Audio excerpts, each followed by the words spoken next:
My boss slipped me an envelope. Don't open this here. Go home. Pack a bag. I looked confused. He whispered, you have 24 hours when I opened it. My boss slipped me an envelope at 2:47 p.m. on a Tuesday, right in the middle of the open-floor office at Henderson & Associates, where 43 people sat within earshot, typing on keyboards and talking on phones, and pretending not to notice when David Chen, our department director, my direct supervisor for 3 years, walked up to my desk holding a plain manila envelope and set it down next to my coffee mug without saying a word. Don't open this here, he whispered, leaning in close enough that I could smell his cologne. Something expensive, woody, the kind of scent that costs $120 a bottle. His voice was so quiet I almost didn't hear him over the ambient noise of fluorescent lights humming and the air conditioning rattling through the vents. Go home, pack a bag. I blinked up at him, my fingers frozen over my keyboard, where I'd been responding to an email about quarterly projections. What? He leaned in even closer, his hand gripping the edge of my desk hard enough that his knuckles went white. You have 24 hours. His eyes, dark brown, usually warm and friendly during our weekly check-ins, looked different now, scared, urgent. Trust me on this. Then he straightened up, adjusted his tie, and walked away, just like that. Back to his corner office with the glass walls,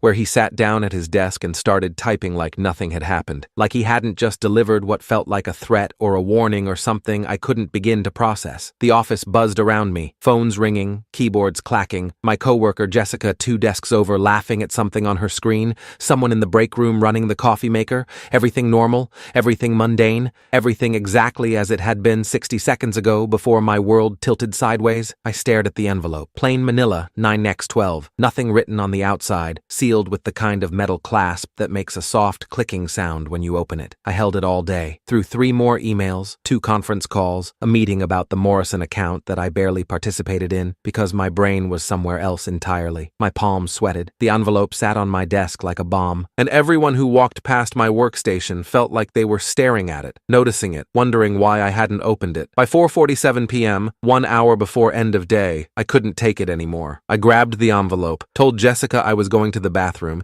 and practically ran down the hallway to the women's restroom on the 3rd floor, locked myself in the handicapped stall, sat on the closed toilet seat with the envelope in my shaking hands, tore it open. Inside was a single piece of paper, white printer paper, the cheap kind we used for internal memos, typed in 12-point Times New Roman, centered on the page. One line, "They're coming for you." My heart slammed against my ribs so hard I thought it might crack bone. The fluorescent lights above me flickered. Someone walked into the bathroom, heels clicking on tile, running water at the sink. I sat frozen, reading that sentence over and over. "They're coming for you." Who? Why? Coming for what? I pulled out my phone, iPhone 12, cracked screen I'd been meaning to fix, and saw 3 missed calls from HR. From Helen Rodriguez, the HR director who only called when something was seriously wrong, and 1 missed call from a private number that hadn't left a voicemail. The bathroom door opened again. Sarah? Sarah Taylor? Are you in here? My stomach turned to ice. It was Helen's voice, looking for me. Sarah, I know you're here. We need to talk. Please come to conference room B. Conference room B, the firing room. Everyone in the company knew it. Small conference room on the 2nd floor with frosted glass walls, no windows to the outside. The place where people went in employed and came out carrying cardboard boxes. I flushed the toilet even though I hadn't used it, unlocked the stall, tried to compose my face into something normal. Helen stood by the sinks, mid-50s, gray suit, reading glasses on a chain around her neck, the kind of woman who'd perfected the art of looking sympathetic while destroying your career. "There you are," she said with that fake smile HR people practice. "We need to discuss something. Conference room B. Now please." "What's this about?" My voice came out steadier than I felt. "We'll explain everything in the meeting." Translation: I'm not telling you anything until you're trapped in that room. I followed her downstairs,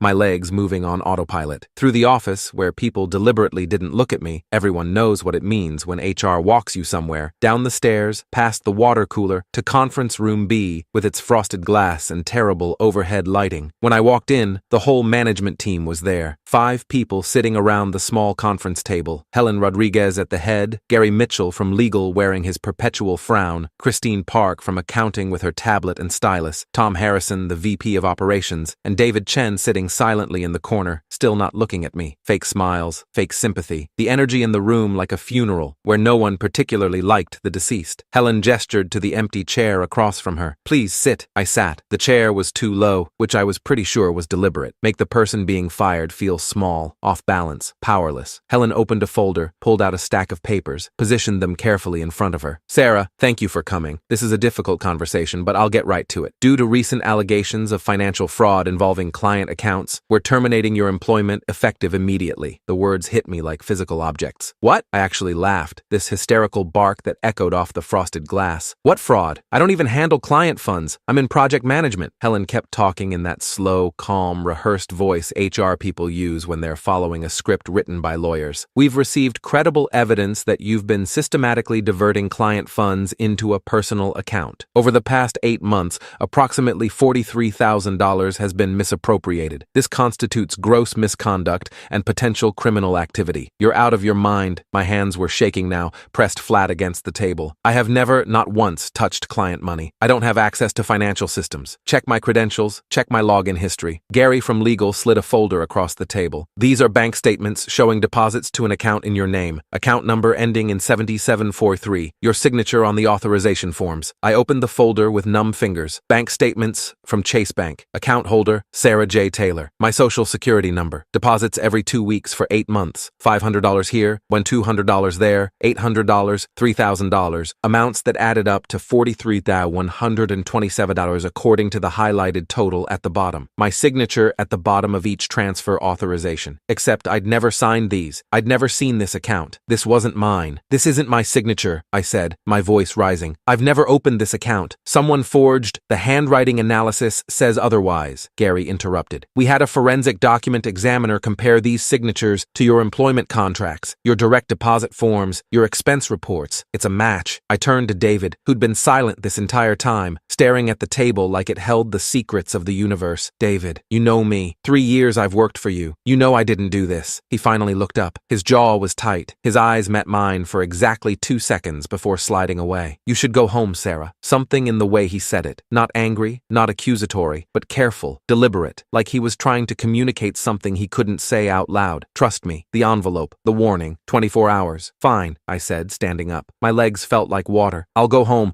but this isn't over. I didn't steal anything, and I'm going to prove it. Helen stood too, pulled a cardboard box from under the table. They'd had it ready, had known exactly how this would go. Security will escort you to collect your personal items. You have 15 minutes. Your access cards and company laptop need to be surrendered before you leave the building. I took the box, walked out of conference room B in a daze. Security guard, Marcus, who I'd chatted with 100 times in the lobby, followed me upstairs with his eyes carefully neutral, watched while I packed my desk, framed photo of my parents, my coffee mug with the cat on it that my sister had given me for Christmas, the succulent plant that had somehow survived 3 years of my neglect, a stress ball shaped like a brain that I squeezed during difficult calls. Jessica watched from her desk, eyes wide. Sarah, what's happening? I'll tell you later, I said, because Marcus was standing right there, and I didn't trust my voice not to crack. 15 minutes later, I was in the parking garage, sitting in my car, 2019 Honda Civic, still had that newish car smell, with a cardboard box on my passenger seat, and my entire life feeling like it had just collapsed into rubble. I drove home on autopilot. 23 minutes through Chicago traffic, past the lake that looked gray and cold under April clouds, to my apartment in Lincoln Park. 1 bedroom, what $850 monthly rent, 4th floor walk-up. Parked in my assigned spot. Carried the box upstairs with hands that wouldn't stop shaking. Found a second envelope under my door. Plain white this time. No address, no stamp. Someone had hand-delivered it, had slipped it under my door while I was being fired, while my life was being systematically destroyed by people I'd trusted. I unlocked my apartment, dropped the box on my kitchen counter, tore open the envelope. Inside was a flash drive. Kingston 32 GB, the cheap kind you buy in bulk at Office Depot. No note, no explanation. I booted up my personal laptop, MacBook Air, 3 years old, running slow but functional, and plugged in the drive with fingers that felt like they belonged to someone else. One file, audio recording, MP3 format, file name, proof, MP3. I clicked play, static first, then voices, David Chen's voice, immediately recognizable, and another voice, female, bright, cheerful, in that performative way that set my teeth on edge even through the recording. Jenna Mitchell, the office angel, 26 years old, blonde hair always perfectly styled, brought homemade cookies every Friday, flirted with every manager over 35, smiled like she'd never had a negative thought in her life, the coworker everyone loved because she was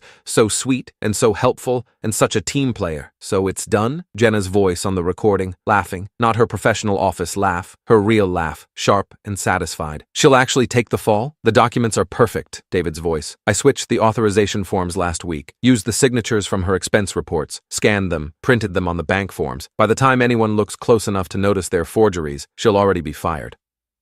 My blood turned to ice in my veins. I sat frozen at my kitchen table, laptop screen glowing, that audio file playing evidence of my destruction. God, you're good at this, Jenna said. How long did it take you to set up the account? 3 weeks. Had to use her social, her address, make it look real enough that the bank wouldn't flag it. The deposits were easy, just redirected client payment processing through a backdoor in the accounting system. Small amounts, spread out, nothing that would trigger alerts. And she doesn't suspect anything? She's clueless. Perfect target. Works hard, keeps her head down, never questions authority. She'll be gone by end of day tomorrow, and I'll have full control of the Morrison account. $2.3 million budget, all the commission, all the credit. What about the money in the dummy account? We split it. $43,000 isn't bad for a few weeks of work. And once she's fired, there's no way she proves it wasn't her. The forensic examiner will confirm the signatures match because they do match. They're her actual signatures, just on forms she never actually signed. Jenna laughed again, that bright, cheerful sound that made my skin crawl. I can't believe this is working. She actually doesn't deserve this job anyway. She's been coasting for years on being reliable. Meanwhile, I've been here for 2 years doing twice the work. She doesn't deserve a lot of things, David said, and his voice had gone cold in a way I'd never heard before. This is just correcting an imbalance. The recording ended, just cut off mid-conversation, like whoever had been recording had run out of space or time or courage. I sat at my kitchen table and stared at my laptop screen until the screensaver kicked in. Photos from last summer's vacation to Colorado, me and my sister hiking Rocky Mountain National Park, back when my life made sense and people I worked with weren't actively destroying me. They'd set me up. David and Jenna, together, deliberately, methodically, had created a fake bank account, forged my signatures, stolen client money, built an entire false narrative about me being a thief, all so David could take control of my project and Jenna could, what? Get a promotion? Get recognition? Get revenge for some perceived slight I didn't even know I'd committed? And David had warned me, had given me that envelope, told me to go home, told me I had 24 hours, had sat in that conference room and watched them fire me, and then told me, with his eyes, with his tone, to trust him. He was covering his tracks, or setting me up for something worse, or he felt guilty and was giving me a chance to run before whatever came next. I didn't sleep that night, couldn't. My brain wouldn't shut off.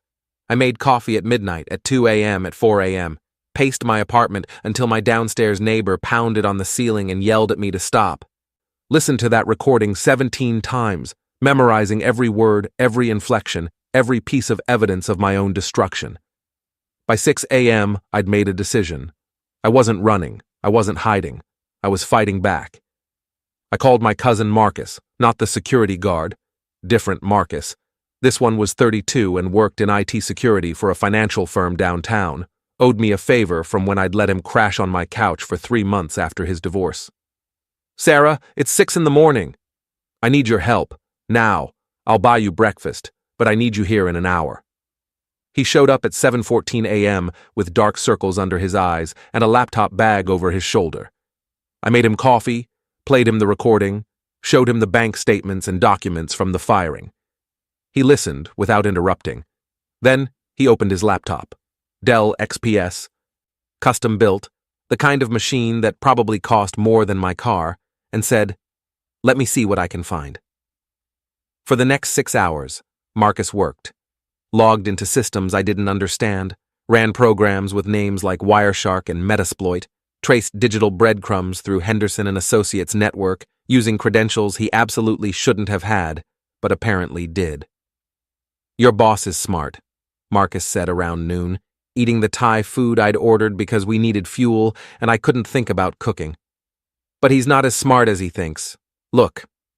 He turned his laptop toward me, screen filled with what looked like financial transactions, timestamps, user IDs.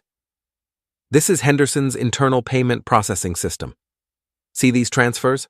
$500 on January 15th, $200 on January 29th, $800 on February 12th, all the amounts that showed up in that fake account under your name. Okay? They were initiated from your boss's login credentials, not yours. He accessed the system, set up automatic transfers, routed them through what he thought was an untraceable path, but there's always a trail if you know where to look. IP addresses, server logs, metadata. My hands were shaking again. So, I can prove he did it? Better. I can prove Jenna helped. Look at this. He pulled up another screen. Email exchanges between them going back 8 months. Encrypted, but badly. They were using the company email system to coordinate, which is monumentally stupid. Meet me after work to discuss the ST situation.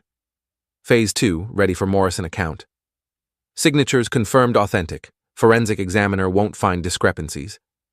ST. Sarah Taylor. Me. They'd been planning this for 8 months.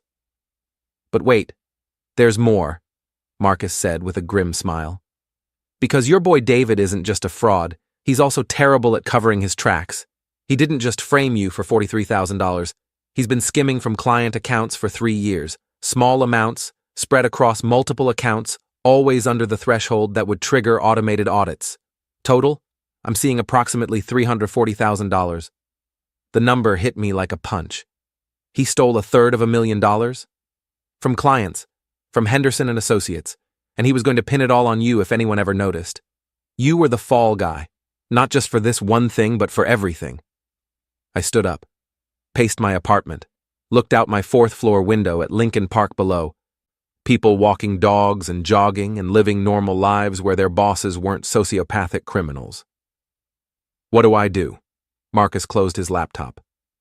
You have evidence now. Recordings, forensic data, email trails.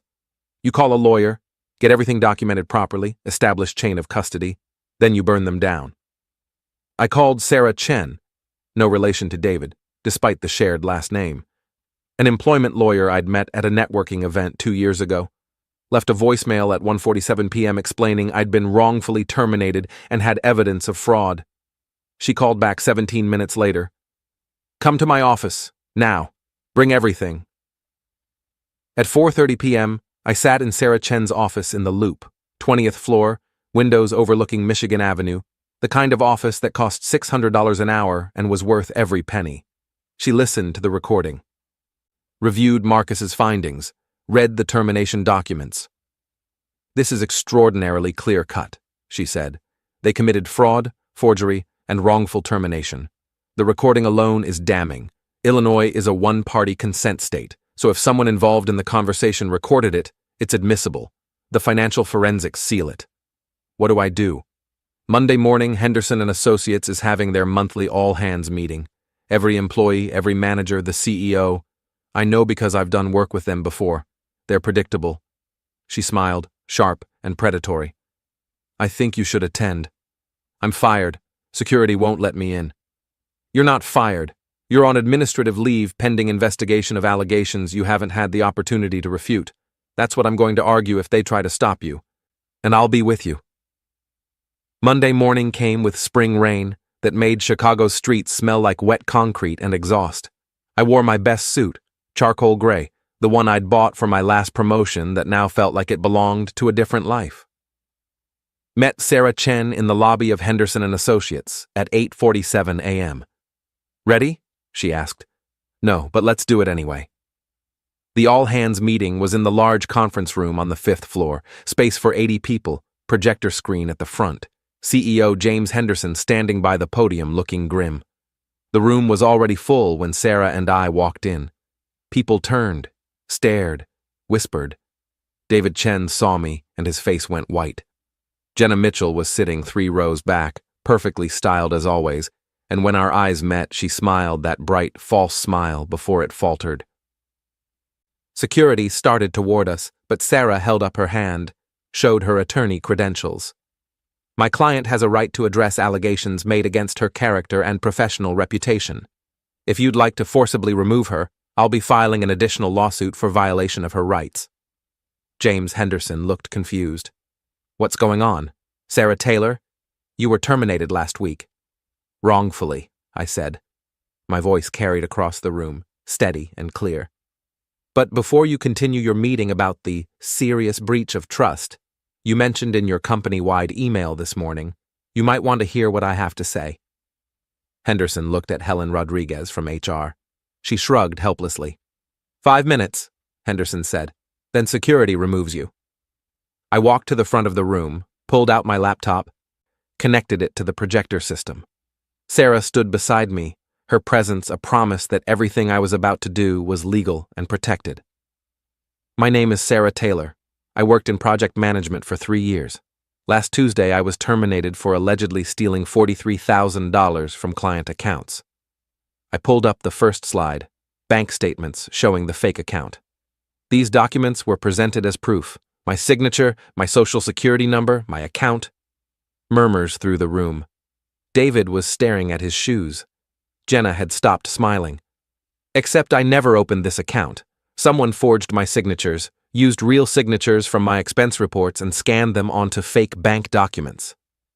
Next slide, the forensic comparison Marcus had prepared, showing how the signatures were identical because they were literally photocopied. This isn't sophisticated forgery, it's copy-paste. Louder murmurs. Henderson was leaning forward now, paying attention. The person who did this was very careful, covered their tracks, used my credentials, my information, built a perfect case against me. I paused. But they made one mistake. They told someone about it. I hit play on the audio file. The recording filled the room. David and Jenna's voices, clear and damning, discussing how they'd framed me, how they'd forged documents, how they'd stolen money and planned to make me take the fall. The room erupted. People standing, exclaiming, pointing at David and Jenna. Henderson's face went from confused to furious in the space of 3 seconds. Wait, David stood up. That recording is fake. It's edited. You can't. It's authenticated, Sarah said calmly. Forensically verified by 2 independent experts. And before you claim it was taken out of context, we have the full 18-minute recording and written transcripts. I pulled up the next slide. Marcus's financial analysis. But that's not all. Because while David Chen was busy framing me for $43,000, he was actually stealing $340,000 from Henderson and Associates over 3 years. Small transfers from client accounts, always under $5,000 to avoid audit triggers, routed through shell accounts, converted to cryptocurrency, then back to cash. Silence now. Complete, total silence. Henderson grabbed the podium like he needed it for support. How do you have this information? Forensic IT analysis. All of it documented, time-stamped, ready for law enforcement review. I looked directly at David. You were good, but not good enough. Security was moving now, but not toward me. Toward David and Jenna. Henderson had given them a signal. Subtle, just a nod, but clear. No, wait, this is entrapment. She can't just... Jenna stood up, tried to push past people in her row. Sit down, Henderson said, his voice like ice. Both of you, don't move, don't speak. Security, ensure they stay until the police arrive. He pulled out his phone, dialed. I need officers at Henderson and Associates, 5th floor, corporate fraud investigation. Yes, I'll hold. I unplugged my laptop, stepped back. Sarah touched my arm gently. Well done, she whispered. David was staring at me with this expression of betrayal that would have been funny if it wasn't so pathetic. Like I was the one who'd done something wrong by not quietly accepting being destroyed. Henderson hung up the phone, looked at me. Ms. Taylor, I owe you an apology. Multiple apologies. For the wrongful termination, for the failure to properly investigate, for the damage to your reputation and career. You can apologize formally in writing, Sarah said before I could respond. Along with her back pay, compensation for damages, and a significant settlement to avoid the lawsuit we're prepared to file. Henderson nodded slowly. Of course. Whatever Ms. Taylor requires. The police arrived 12 minutes later. 2 officers from the Financial Crimes Unit, Detective Lisa Martinez and Detective Robert Chang, both carrying tablets and looking like they'd seen this kind of thing before and were tired of corporate fraud. They arrested David and Jenna right there in the conference room. Read them their rights while 80 employees watched in silence. David tried to explain, to justify, to somehow talk his way out of handcuffs and reality. Jenna cried, loud, dramatic sobs that might have worked on the managers she'd been flirting with but didn't move Detective Martinez at all. You have the right to remain silent, Martinez said flatly. I suggest you use it. They were led out past me. David stopped, met my eyes one last time. That envelope, he said quietly. I was trying to warn you. I wasn't trying to. You weren't trying to destroy me? I asked. Because the recording says otherwise. I felt guilty. At the end, I tried to give you a chance to what? Run? Hide? Let you get away with it? I shook my head. You gave me 24 hours. I used them to build a case. Thanks for the head start. They took him away. The meeting dissolved into chaos. People crowding around me with questions, apologies, shocked reactions. Henderson trying to restore order, HR looking like they wanted to disappear through the floor. Sarah and I left together, took the elevator down to the lobby where spring rain was still falling on Michigan Avenue. What happens now? I asked. Now? She smiled. Now you decide what you want. Your job back, they'll offer it. A settlement large enough that you never have to work here again, they'll offer that too. Whatever you choose, you have leverage. I thought about it. About walking back into that office every day, seeing the people who'd been ready to believe I was a thief, working for a company that had fired me based on forged documents without a real investigation. I want the settlement, I said, and a reference letter so glowing it could light up Chicago, and I want them to admit publicly that I was wrongfully terminated. Done, Sarah said. I'll have the terms drafted by end of day. 3 weeks later, I received a check for $280,000, 6 months severance, back pay, damages, and a confidentiality agreement I didn't sign because I wanted the right to tell my story. Henderson and Associates issued a company-wide memo acknowledging the wrongful termination and apologizing for the failure in our verification processes. David and Jenna were both charged with wire fraud, identity theft, and embezzlement. David pleaded guilty 6 months later, got 4 years in federal prison. Jenna took a plea deal, 18 months and restitution. They both lost their careers, their reputations, their futures. I got a new job. Better company, better pay, better boss who actually respected me instead of framing me for crimes. Started therapy to deal with the trust issues and the nightmares where I opened envelopes and found accusations I couldn't disprove. A year later, I was sitting in my new apartment, nicer neighborhood, bigger space, no more fourth-floor walk-up, when I got an email. From David, prison email system, monitored and logged and probably read by a dozen officials. I'm sorry, it said. I know it doesn't matter now. I know you won't forgive me. But I am sorry. I was desperate. The gambling debts, the pressure, the feeling like I'd never be successful enough. It doesn't excuse what I did. The envelope was the only decent thing I did in that whole nightmare. I thought if I warned you, maybe you'd run, and I could at least tell myself I'd tried to minimize the damage. But you didn't run. You fought. You won. And you deserve to win. I hope you're doing well. I hope you never think about me again. David. I read it once. Then I deleted it. Some apologies come too late. Some damage can't be undone with words in an email sent from a prison in rural Illinois. Some betrayals are too calculated, too complete, too thorough to forgive. But I'd won. I'd taken his 24-hour warning and turned it into ammunition, had used his guilt against him, had exposed his crimes, had ensured that everyone who'd been ready to believe I was a thief now knew the truth. The envelope he'd slipped me had said, "They're coming for you." He'd been right. They had come, but I'd been ready, and when it was over, I was the one still standing.